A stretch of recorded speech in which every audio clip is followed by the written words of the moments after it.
Why aren't movies filmed in Technicolor anymore? It looks so much better than movies nowadays. Technicolor was a very expensive process and the technology imposed a lot of limitations. To start with, here's the camera.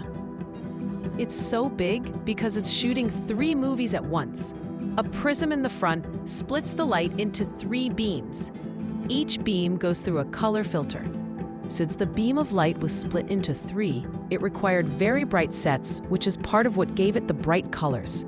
The size of the camera makes it difficult to use. You can't move it easily, and shots like a close-up from below might require the actor to be elevated, possibly by strapping boxes to his feet.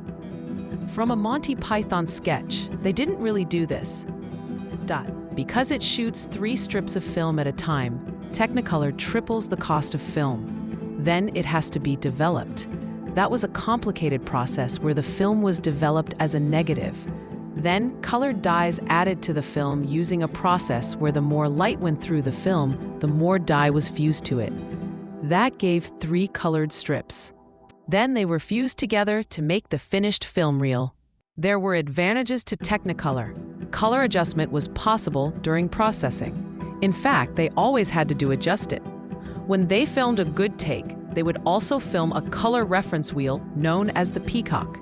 That let the technicians make sure that the colors on the screen matched what was filmed. I heard an interview with one of the Munchkins. He said that when they had a good take, they'd announce, "That's a peacock," and bring out the reference wheel.